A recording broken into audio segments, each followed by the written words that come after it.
बिस्मिल्लाहिर्रहमानिर्रहीम। तो आज हम जो केल्टन बोन स्पाइन वाली बुक पढ़ रहे हैं, उसमें हमारा चैप्टर नंबर 4 है और इस चैप्टर का नाम है OMT evaluation. Orthopaedic manual therapy जब हमने करनी है, उसके लिए हमने इवैल्यूएट करना है डिफरेंट जो हमारे पास सोमैटिक डिसफंक्शंस हैं उनको। अब सोमैटिक डिसफंक्शंस क्या होते हैं रिलेटेड टू मस्कुलोस्केलेटल सिस्टम। हमारे पास पेशेंट जब रिपोर्ट करेगा और हमें ज़रूरत पड़ेगी कि हमने उसकी मैनुअल थेरेपी करनी है, तो उसके लिए हमें प्रॉपर इवैल्यूएट करना बहुत ज़रूरी है। लास्ट चैप्टर के अंदर हमने कुछ स्पेशल टेस्ट परफॉर्म कर लिए और उन टेस्ट की मदद से हमें ये बात पता चल गई कि ह्यूमन बॉडी का एनाटमी का कौन सा स्ट्रक्चर इन्वॉल्व है, जॉइंट्स इन्वॉल्व हैं, मसल्स इन्वॉल्व हैं, सॉफ्ट टिश्यूज इन्वॉल्व हैं और डिफरेंट टेस्ट हमने परफॉर्म किए, मूवमेंट्स परफॉर्म की। तो वो सारी बातें हम लास्ट लेक्चर में देख चुके हैं। आज इस चैप्टर की जो इंटरेस्टिंग बात है, ये हमें कुछ बेसिक स्किल्स सिखाएगी जिसकी बेस पे हम अपने पेशेंट को इवैल्यूएट कर सकते हैं। हमें इस चैप्टर के अंदर ये सीखने को मिलेगा कि हमने मैनुअल थेरेपी जिस पेशेंट की करनी है, क्या वो उसका कैंडिडेट है या नहीं है, और मैनुअल थेरेपी की कुछ कंट्राइंडिकेशंस भी होंगी। किस वक्त हमने पेशेंट को मैनुअल थेरेपी नहीं देनी, उसकी रीज़न क्या है कि मैनुअल थेरेपी क्यों नहीं करनी, और यहाँ पे कंट्राइंडिकेशंस इंडिकेशंस का हमें पता चल जाएगा और प्रॉपरली हमने इवैल्यूएट करना होगा। यहाँ पे हम डायग्नोसिस के बारे में देखेंगे। जब हमने फिजियोथेरेपी करना है, तो हम सबसे पहले एक डायग्नोसिस बनाते हैं कि जो पेशेंट हमारे पास आ रहा है, उससे हम हिस्ट्री लेंगे और हिस्ट्री से हम ये बात समझने की कोशिश करेंगे कि पेशेंट का प्रॉब्लम क्या है। जब हिस्ट्री हमें एक पिक्चर दे देगी, तो हम एक प्रोविजनल डायग्नोसिस बनाते हैं, एक ऐसा डायग्नोसिस, और यहाँ पे फिजियोथेरेपी पॉइंट ऑफ व्यू से हम उस डायग्नोसिस को फिजिकल डायग्नोसिस का नाम देते हैं। और अगर पेशेंट को कोई और इनके सिस्टम उसका इन्वॉल्व है जो कि मेडिकल फील्ड से रिलेटेड है, मेडिसिन से रिलेटेड है, तो उसको हम मेडिकल डायग्नोसिस का नाम देते हैं। अक्सर एग्जामिनर वाइवास के अंदर ये क्वेश्चन पूछते हैं, या आपको एमसीक्यूज या सब्जेक्टिव पोर्शन के अंदर भी ये पूछा जा सकता है कि what is the difference between physical diagnosis and medical diagnosis. तो इसकी हम यहाँ पे बात करेंगे। हमारे पास कुछ कंपोनेंट्स होंगे इस इवैल्यूएशन के, कुछ गोल्स होंगे। ये इवैल्यूएशन हमने क्यों करनी है? अल्टीमेटली हम जितना भी इवैल्यूएट करेंगे वो पेशेंट को बेनिफिट होगा, और दूसरा बड़ा बेनिफिट ये होगा कि हमारा जो ट्रीटमेंट है वो स्पेसिफिक हो जाएगा। जब हमें प्रॉब्लम का आइडिया होगा कि एक्चुअल में प्रॉब्लम क्या है, तो उसके बाद जो हम ट्रीटमेंट बनाएंगे वो ज़्यादा इफ़ेक्टिव होगा। ट्रीटमेंट प्लान वो ज़्यादा हेल्प करेगा पेशेंट की। तो आज के लेक्चर में हमने यही कुछ मेन बातें डिस्कस करना है। तो मैं आप लोगों से स्क्रीन शेयर करने लगा हूँ। अगर आप लोग देख पाएँ, just hold for a second.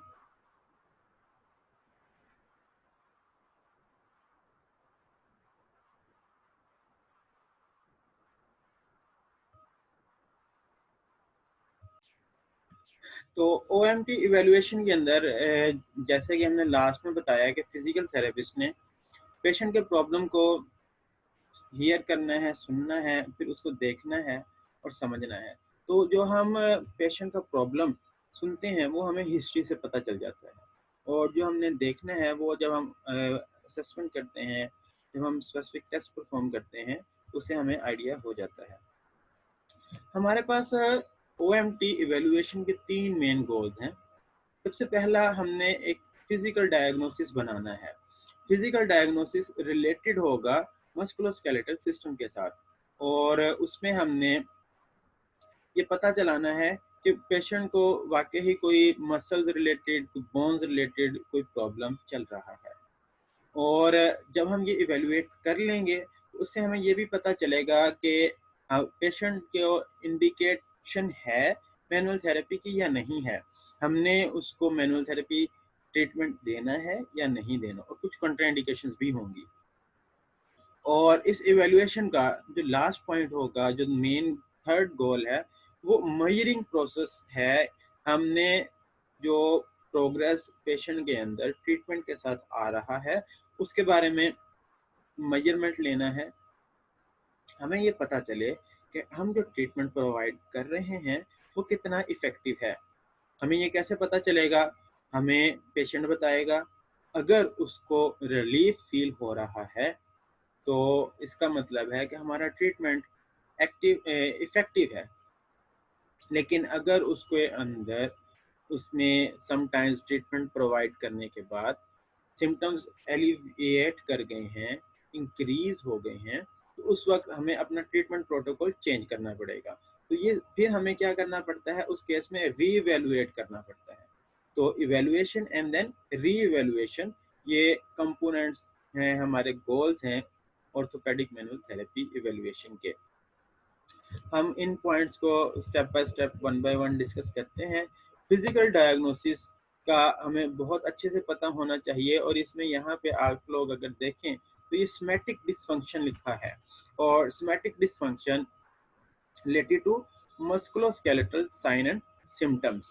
तो इस बात को आपने माइंड में रखना है। यहाँ पे जो अभी मैंने आपको बताई कि physical therapist can hear, see and feel, तो हिस्ट्री से हम सुन सकेंगे, और जब फिजिकल एग्जामिनेशन करेंगे हम देख सकेंगे और महसूस कर सकेंगे कि प्रॉब्लम किस टाइप का है। मस्कुलोस्केलेटल सिस्टम्स को हमने फोकस करना है। आज के पूरे चैप्टर का जो हमारे पास, अगर हम कहें कि समरी है या उसे कुछ वर्ड्स के अंदर एलेबोरेट करें, तो ये हमारे पास कुछ पॉइंट्स होंगे जो हमने बार बार डिस्कस करना होंगे। तो कुछ कॉमन कैरेक्टरिस्टिक्स हैं सोमैटिक डिसफंक्शन की। हिस्ट्री, हमारे पास जब पेशेंट रिपोर्ट करेगा और वो जो बातें बताएगा, सबसे चीफ कंप्लेंट हमेशा फिजियोथेरेपी ओपीडी में जब पेशेंट आता है तो उसकी पेन होती है। इसके अलावा वीकनेस हो सकती है, स्टिफनेस हो सकती है, नमनेस हो सकती है, हेडेक, डिजीनेस, नोजिया। तो ये सारे वो बातें हैं जो रिलेट कर रही हैं सोमैटिक डिसफंक्शन के साथ। पेशेंट बहुत अरसा इमोबाइल रहा, मसल वीकनेस स्टार्ट हो जाएगी।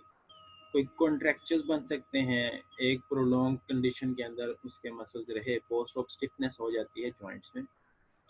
नमनेस आ सकती है अगर कंप्रेशन आ जाए स्पाइन के ऊपर किसी भी सेगमेंट्स में। हेडेक रिलेट कर रही होती है समटाइम्स सर्वाइकल वर्टिब्राज के साथ, जिसे हम सर्वाइकल हेडेक या सर्वाइकोजेनिक हेडेक का नाम देते हैं। इसी तरह कुछ पेशेंट्स में वो रिपोर्ट करते हैं जब उनको कोई नेक के इश्यूज हों, तो उस वजह से डिजीनेस, नोजिया, जो सर्वाइकल स्पाइन है, यहाँ से हमारे सारे स्ट्रक्चर्स, ब्लड वेसल्स, नर्व्स जो कि ब्रेन को ब्लड सप्लाई कर रही हैं, वो पास कर रही होती हैं। तो उन ब्लड वेसल्स के ऊपर अगर कंप्रेशन आ जाए तो उसकी वजह से डिजीनेस या नोजिया के प्रॉब्लम आ सकते हैं। तो ये वो चीफ कंप्लेंट्स हैं जो कि पेशेंट हमें बताएगा। उसके बाद फिजियोथेरेपिस्ट का काम स्टार्ट होता है। तो हमने वो कुछ साइंस को फाइंड आउट करना है कि प्रॉब्लम की नेचर क्या है। सॉफ्ट टिश्यू चेंजेस हम चेक करेंगे, और यहाँ पे दो बातें याद रखिएगा। हम टू वर्ड यूज़ करते हैं, इंस्पेक्शन एंड पल्पेशन। तो इंस्पेक्शन विद नेकेड आई हमें कुछ चीज़ें फील हो जाती हैं। फॉर एग्जांपल, हमने पेशेंट का जिस अफेक्टेड एरिया में जो प्रॉब्लम है उसे एक्सपोज करना है, और वहाँ पे स्किन कलर चेंज है, तो वो हमें जस्ट देखने से, इंस्पेक्ट करने से पता चल जाएगा। उसका टेक्सचर किस तरह का है, कोई बोनी प्रोमिनेंस तो नहीं है, कोई वहाँ पे हमें एबनॉर्मेलिटी तो फील नहीं हो रही, तो वो चीज़ भी हमें इंस्पेक्शन से पता चल जाएगी। अब यहाँ पे ये बात नहीं लिखी, अगर क्लास में होते तो मैं आपको बोर्ड के ऊपर इसके आगे ये दो वर्ड्स लिख के समझाता, इंस्पेक्शन एंड पैल्पेशन। आप लोग अगर अपने नोट ले रहे हैं तो ये वर्ड्स आपने माइंड में रखने हैं। इंस्पेक्शन विद नेकेड आई, जो हमने चीज़ ऑब्जर्व की, जो चीज़ देखी, उसके बाद हमने पैल्पेट करना होता है, अपने हाथों के साथ वहाँ पे फील करना है कि चेंजेस क्या हैं। इलास्टिसिटी चेक करेंगे, सॉफ्ट टिश्यूज़ की टेंशन चेक करेंगे और अपने हाथों के साथ हमें टेम्परेचर भी फील होता है। अगर उस लोकलाइज़ एरिया पे इन्फ्लेमेशन हुई होगी तो वहाँ पे टेम्परेचर इंक्रीज़ हुआ होगा। और ये जो इन्फ्लेमेशन अगर एक्यूट कंडीशन में है, आगे चल के हम देखेंगे कि ये कंट्राइंडिकेशन होती है मैनुअल थेरेपी, तो हमने नहीं करनी होगी फिर। कुछ फंक्शनल चेंजेस आ जाते हैं जो कि हमने पिछले लास्ट लेक्चर में स्पेशल टेस्ट परफॉर्म किए थे, कुछ टेस्ट ऑफ फंक्शन के बारे में देखा था। तो फंक्शनल चेंजेस किस लेवल पे आ सकते हैं? स्ट्रेंथ के ऊपर आ सकते हैं, एंड्योरेंस पे आ सकते हैं, कोऑर्डिनेशन पे आ सकते हैं। जॉइंट्स के ऊपर जो प्रॉब्लम होंगे वो क्या होंगे? हाइपोमोबिलिटी या hyper mobility. Soft tissues changes क्या हो सकते हैं कि कॉन्ट्रैक्चर्स बिल्डअप हो सकते हैं। न्यूरल एंड वास्कुलर एलिमेंट्स के अंदर कुछ एंट्रैपमेंट सिंड्रोम, जिस तरह हम बार बार बात कर रहे हैं रेडिकुलोपैथी की, तो उसमें सर्वाइकल रेडिकुलोपैथी मोस्ट कॉमन है। इसी तरह लंबर रेडिकुलोपैथी भी हो सकती है, जिसकी एग्जांपल शैटिक नर्व है, तो शैटिक नर्व के ऊपर कंप्रेशन आ जाता है। इसी तरह हमारे पास पिरिफॉर्मिस सिंड्रोम, तो पिरिफॉर्मिस मसल भी वहाँ पे कंप्रेस हुआ होता है। तो ये डिफरेंट स्ट्रक्चर्स हैं जिनके बारे में हमें पता होना चाहिए और हम ये फंक्शनल चेंजेस को वहाँ पे ऑब्जर्व करेंगे, फिजिकल एग्जामिनेशन से हमें पता चलेगा। यहाँ पे अगेन यही बात बताई जा रही है कि हमने अपनी स्किल्स को इम्प्रूव करना है और जब भी मैनुअल थेरेपी करनी है, पहली बात हमेशा याद रखिएगा कि उसके लिए आपने फिजिकल डायग्नोसिस ज़रूर बनाना है। अगर आप मेडिकल डायग्नोस बनाते हैं तो वो हमारी डोमेन में नहीं आएगा। मैंने अक्सर कुछ प्राइवेट इंस्टीट्यूट्स के स्टूडेंट्स को ऑब्जर्व किया, वो बहुत अच्छे अदारों में पढ़ते हैं, लाखों रुपया लगा के वो डीपीटी करते हैं और उसके बाद उनका जो माइंड सेट होता है वो ये सोच रहे होते हैं कि हम पेरिफेरी में जाके जीपी शिफ्ट कर लेंगे, जनरल प्रैक्टिस अपनी स्टार्ट कर देंगे।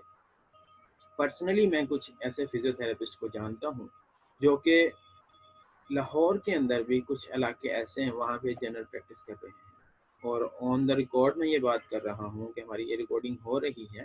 तो मैं रिक्वेस्ट करूँगा जो लोग भी इस तरह की फिजियोथेरेपी करते हैं, उनको चाहिए कि जो आपने पढ़ा है, जो हमारी डोमेन है, उसी की प्रैक्टिस करें और जो चीज़ें हमारी डोमेन में नहीं आती उस तरफ ना जाइए।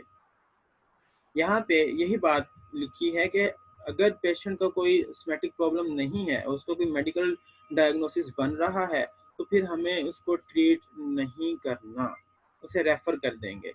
यहाँ पे ये बात एक्सप्लेन की गई है इस पैराग्राफ के अंदर, इसको आप देख लीजिएगा।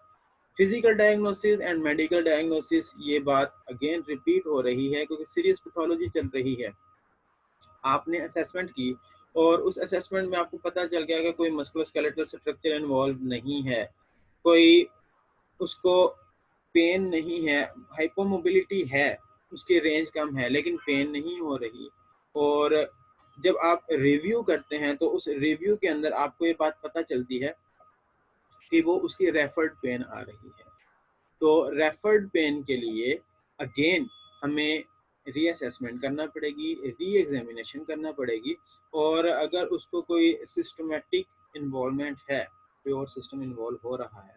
बैक एक के केसेस में बाज़ दफ़ा पेशेंट हमारे ओपीडी में रिपोर्ट हुए, हमारे पास पेशेंट आए लेकिन उनको कोई किडनीज इशू थे और अक्सर ऐसी भी प्रैक्टिस देखी है कि पेशेंट को बैक पे पेन स्टार्ट हुई तो वो पहले फिजिशियन के पास चले गए और उन्होंने फिजिशियन ने उनकी सारी इन्वेस्टिगेशन करवाई और जिसमें रीनल फंक्शन टेस्ट होते हैं, यूरिन टेस्ट है, किडनीज के फंक्शन को चेक किया जा रहा है कि कोई किडनी में कोई प्रॉब्लम नहीं है और पेशेंट वहाँ से रेफर होकर हमारे पास आते हैं।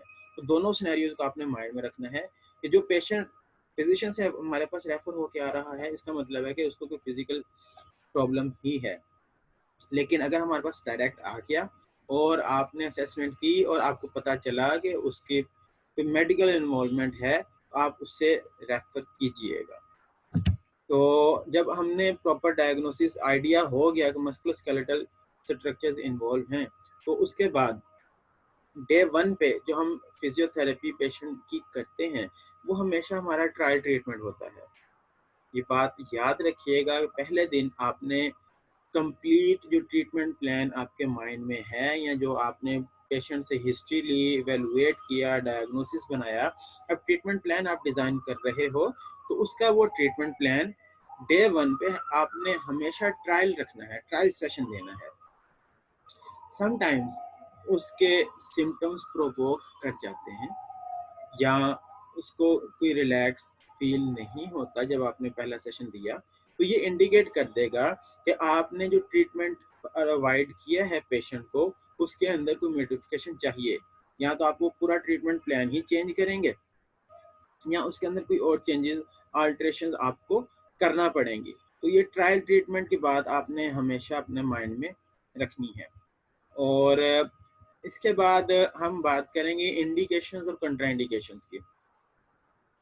स्टूडेंट्स, जनरली मैनुअल थेरेपी की जब भी हम बात करेंगे तो दो चीफ कंप्लेंट्स होती हैं, बार बार हम वही इंडिकेशंस में पढ़ेंगे, पेन और हाइपोमोबिलिटी। जनरल की बात कर रहा हूँ, इसके अलावा फिर बाकी स्ट्रक्चर्स कुछ आ जाते हैं।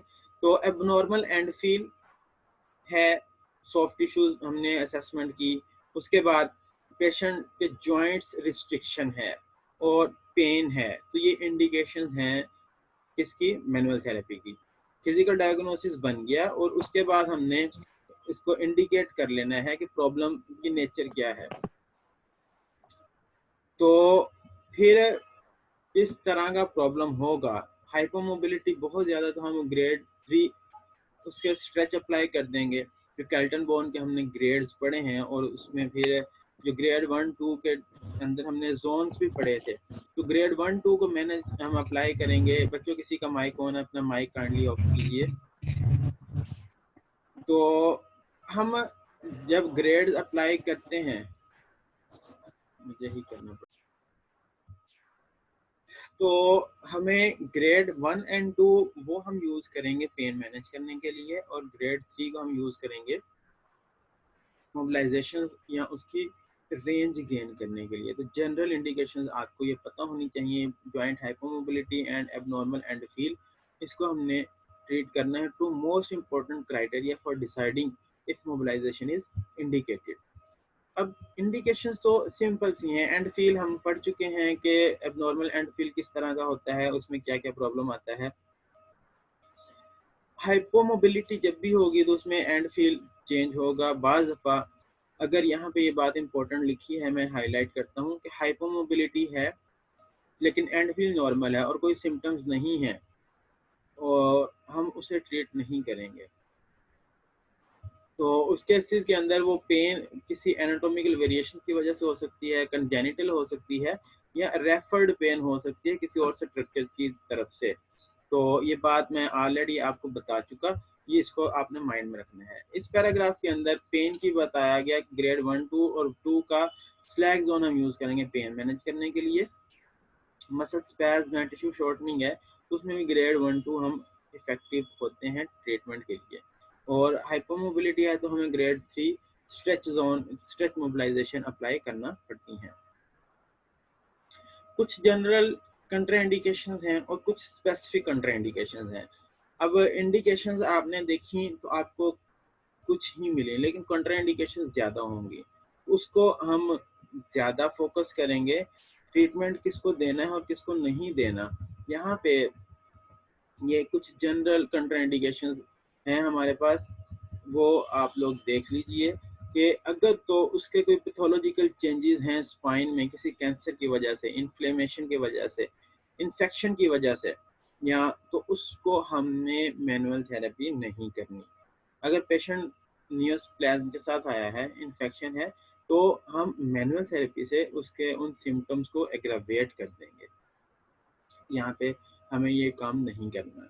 इसके अलावा जो बोनी हमारे पास स्ट्रक्चर्स हैं, वहाँ पे कोलेजन वास्कुलर डिसऑर्डर्स हों, ट्रीटमेंट नहीं करेंगे, कंट्राइंडिकेट कर रहा है। डीजेनरेशन बहुत ज़्यादा हो गई है, पेशेंट, हमने ओस्टियोपोरोसिस के बारे में कुछ पढ़ा है, कुछ बार बार डिफरेंट सब्जेक्ट्स के अंदर आप सर्जरी में भी पढ़ेंगे, मेडिसिन में भी पढ़ेंगे। फिजियोथेरेपी के अंदर हम बार बार ऑस्टियोपोरोसिस की बात करेंगे। बोन्स वीक हो चुकी हैं, एज पेशेंट की ज़्यादा है, वो हमारा कैंडिडेट नहीं होगा मैनुअल थेरेपी नहीं करनी। इसके अलावा कोई उसके स्ट्रक्चर इन्वॉल्व हैं, कोई लिगामेंटस टियर है, स्टेबिलिटी नहीं है, ट्रॉमा की हिस्ट्री है, नहीं करोगे। कंजेनिटल डिसऑर्डर्स हैं, बाय बर्थ उसमें कोई बोनी चेंजेस हैं, वहाँ पे वो कंट्राइंडिकेट होगा कि हमें फिजियोथेरेपी नहीं करनी। वेसल्स के अंदर कोई पैथोलॉजी चल रही है या कोई कोएगुलेशन पैथोलॉजी है, तब भी हम ये मैनुअल थेरेपी नहीं करेंगे। और लास्ट, कोई पेशेंट को कोई डर्माटोलॉजिकल प्रॉब्लम तो नहीं है जिसमें अगर हम स्किन कांटेक्ट करते हैं और उस वजह से उसके जो स्किन रिलेटेड या डर्मा रिलेटेड प्रॉब्लम है वो एग्रावेट हो जाएंगे, तो उस वक्त भी हम मैनुअल थेरेपी नहीं करेंगे। यहाँ पे आपके माइंड में क्वेश्चन आ सकता है कि जी पेशेंट तो पेन हुआ, हमने उसको फिजिकल डायग्नोसिस भी बना लिया है, तो फिर हम क्यों नहीं कर रहे। तो बच्चों, यही बात हमने प्रैक्टिस में सीखनी है कि हर ट्रीटमेंट प्रोटोकॉल हर पेशेंट के लिए नहीं होता। हमने ट्रीटमेंट प्रोटोकॉल बहुत स्पेसिफिक बनाने हैं। मैंने अपने जो 4-5 साल की प्रैक्टिस है उसमें जो चीज़ नोटिस की है, वो अगर आप किसी पेशेंट को होम प्लान देते हो तो वो कोशिश करते हैं कि जी खुद ही करना शुरू कर दें, या हमारे एलीट क्लास के अंदर इस तरह की बातें नहीं हैं, या जिनको अवेयरनेस है फिजियोथेरेपी की इम्पोर्टेंस की, तो वो तो फिजियोथेरेपिस्ट से ही करवाएंगे। लेकिन अक्सर देखने में ऐसा हमें मिलता है, आप किसी पेशेंट को कुछ एक्सरसाइजेज बताते हो और कहते हैं जी मैं खुद ही कर लूँगा, और उस खुद ही के चक्कर में क्या प्रॉब्लम्स आते हैं। मेरे एक कोलीग के पास एक पेशेंट आए, उनको स्ट्रोक था, मसल स्पास्टिक थे और क्रोनिक स्ट्रोक था, तो उनको जो काफ मसल्स का स्ट्रेच गाइड किया गया। उनके साथ जो अटेंडेंट थे वो कहते हैं जी डॉक्टर साहब आप हमें समझा दें, हम खुद ही करवा लेंगे। तो डॉक्टर साहब ने कहा चलें ठीक है, उन्होंने उन्हें टीए का स्ट्रेच गाइड कर दिया। पेशेंट की एज ज़्यादा थी, इनके 75 प्लस में थे। पेशेंट को घर ले गए, उन्होंने नेक्स्ट डे जो भी उनके अटेंडेंट थे उन्होंने स्ट्रेच दिया, तो स्ट्रेच इतना फोर्सफुली दे दिया कि मसल टीयर कर दिया। अब ये बात यहाँ पे बताने का मकसद ये है कि हमने इन बातों को माइंड में रखेंगे, तब हम अगर स्ट्रेचिंग करेंगे तो वो फ़ायदा देगा, अदरवाइज पेशेंट का नुकसान होगा। और ये जो केस है मैंने आपसे डिस्कस किया है, इसको आप लोग भी अपनी प्रैक्टिस के अंदर समटाइम्स मुझे इस जो दोस्त ने मेरा एक केस सिनेरियो डिस्कस किया, उसके बाद ये हुआ कि अक्सर पेशेंट ये कहते हैं कि आप हमें समझा दें। तो बच्चों, अगर हम अपनी ज़िंदगी के 5 साल ग्रेजुएशन में, फिर मास्टर्स के अंदर, फिर पूरी ज़िंदगी ये चीज़ें लर्न कर रहे हैं, तो क्या आप 1-2 मिनट में पेशेंट को पूरा प्रोटोकॉल बता सकते हो कि कैसे एक्सरसाइज करनी है, कब करनी है? तो अगर आप ऐसा जनरली टिप्स कुछ ज़रूर होती हैं कि हम गाइड कर देते हैं, लेकिन हर ट्रीटमेंट प्लान के अंदर वेरिएशंस ज़रूर आती हैं। हम समटाइम्स हमारा प्रोग्राम बहुत अच्छा चल रहा है, ट्रीटमेंट प्लान बहुत इफ़ेक्टिव है, तो हम उसके अंदर फिर प्रोग्रेशन ऐड करते चले जाते हैं। प्रोग्रेशन ऐड करने से फ़ायदा ये होता है कि उसकी स्ट्रेंथ और एंड्योरेंस ट्रेनिंग भी हो रही होती है और पेशेंट बहुत और ज़्यादा हेल्दी हो रहा होता है, उसकी फिटनेस लेवल इंक्रीज़ हो रहा होता है। तो एक और मैं एग्जांपल अक्सर अपने पेशेंट से शेयर करता हूँ कि पेशेंट कहते हैं जी कि ये एक्सरसाइज है, तो कि यार आप किसी होम सेशन करते हैं फिजियोथेरेपी कम्युनिटी के अंदर, अक्सर होम सेशंस हो रहे होते हैं, तो किसी के घर में जाके कुछ जनरल एक्सरसाइजेज बता दी, तो वो अगर आपने एक पेशेंट को बताई हैं तो उसके आसपास पेशेंट्स की कुछ सहेलियां भी आके बैठी हुई हैं, और अगर कोई मेल पेशेंट है तो उसके कुछ दोस्त आके बैठे हैं, वो कहते हैं कि क्या ये एक्सरसाइज हम भी कर सकते हैं। तो सिंपल सी बात मैं फिर उस वक्त ये कहता हूँ कि देखिए, एक मेडिकल स्टोर पे कितनी मेडिसिन पड़ी हैं, तो क्या वो सारी मेडिसिन एक पेशेंट ले सकता है? हरगिज नहीं। तो इसी तरह जो एक्सरसाइज हैं, ये भी बाकायदा डोज सेट की जाती है, कितनी फ्रीक्वेंसी के साथ, कितनी इंटेंसिटी के साथ ये एक्सरसाइज करनी है, कब करनी है। तो ये बहुत हेल्पफुल हो जाती है ये एग्जांपल अपने पेशेंट की काउंसलिंग करने के अंदर उनको ये बात समझाने में कि ये एक्सरसाइज आपने इस प्रोटोकॉल के साथ करेंगे तो आपको फ़ायदा होगा। एक और इंटरेस्टिंग मेरे माइंड में एग्जांपल आ रही है कि अक्सर मुझे ऐसा देखने को मिला कि पेशेंट को एक्सरसाइज करवाई और डे 1 पे आपने उसे होम प्लान में कहा कि आपने एंकल पंप्स करने हैं या एसएलआर करना है, तो उसके आप उससे कह देते हैं जी 10 रेपिटेशन के साथ आपने एसएलआर के 2 सेट कर लें, 3 सेट कर लें या 5 रेपिटेशन इनिशियली हम ग्रेजुअली अक्सर मैं जो प्रैक्टिस स्टार्ट करता हूँ अगर होम प्लान के अंदर तो मैं 5 रेपिटेशंस के सेट से स्टार्ट करवाता हूँ। पेशेंट क्या मिस्टेक करते हैं कि वो डे 1 पे ही कहते हैं कि जी हमने डॉक्टर साहब 50 दफ़ा 50 ही कर लिया सी। तो अब उन्होंने वो कहते हैं ये दर्द बढ़ गई है कि हमने ये एक्सरसाइज इतनी आपने कहा था तो मैं फिर कहते हैं जी डॉक्टर साहब कल एक्सरसाइज की थी, बड़ा सुकून रहा, लेकिन आपके जाने के बाद आपने कहा था जी घर में करनी है तो मैंने वो घर पे की है, तो मुझे बड़ी दर्द हो रही है, रात को सोया नहीं है।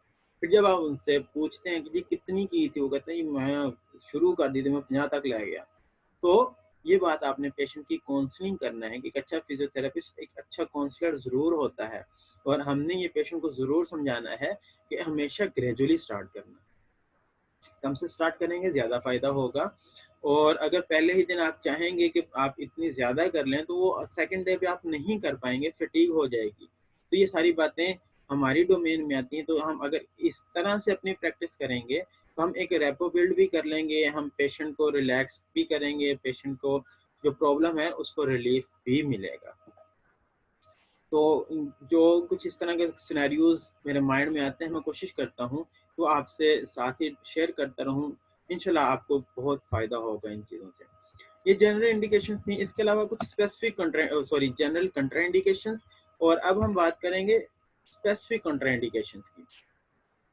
अब ये स्पेसिफिक कंट्राइंडिकेशंस क्या होंगी कि इसमें देखिए कि जॉइंट जो प्ले है वो डिक्रीज़ है और जो एंड फील है वो हार्ड है और नॉन इलास्टिक है। कब? जब हाइपोमोबाइल मूवमेंट डायरेक्शन के अंदर ये प्रॉब्लम आ रहा है, तब हमने उसको स्ट्रेच अप्लाई नहीं करना। जॉइंट प्ले इंक्रीज हो लेकिन एंड फील बहुत सॉफ्ट हो, दोनों बातों को आप नोटिस करिए। जॉइंट प्ले डिक्रीज है, एंड फील हार्ड है। सेकंड केस में जॉइंट प्ले इंक्रीज है लेकिन एंड फील सॉफ्ट है और हाइपर मोबाइल मूवमेंट डायरेक्शन है।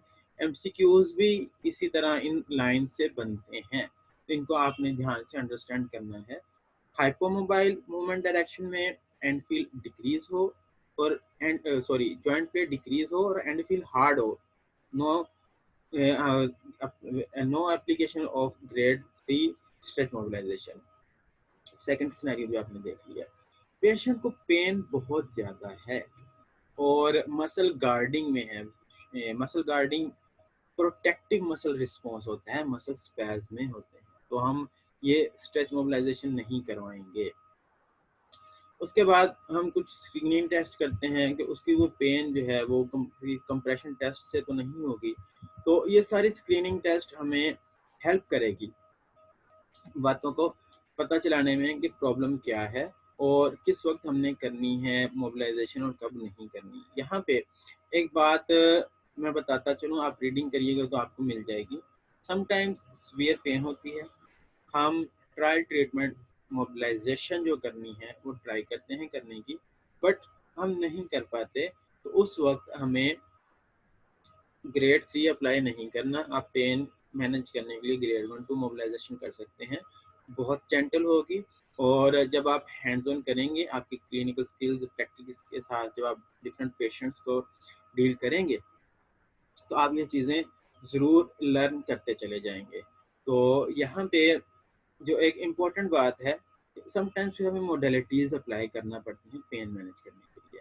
तो हम यहाँ पे जो फोकस कर रहे हैं वो सिर्फ मैनुअल थेरेपी को कर रहे हैं, लेकिन अगर हम ट्रीटमेंट प्लान की बात करेंगे तो इसमें हमारे पास इलेक्ट्रोथेरेपी भी आती है, हाइड्रोथेरेपी भी आती है और बाकी जितनी हमारे पास मोडेलिटीज़ के साथ साथ डिफरेंट ट्रीटमेंट प्रोटोकॉल्स हैं वो भी हमने यहाँ पे अप्लाई करना होते हैं।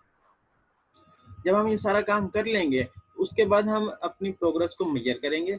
वो प्रोग्रेस हमें पता चलेगी पेशेंट के जो साइन एंड सिम्टम्स हैं उसमें अगर इम्प्रूव आ रहा है तो इसका मतलब है कि हमारा ट्रीटमेंट बहुत इफेक्टिव है।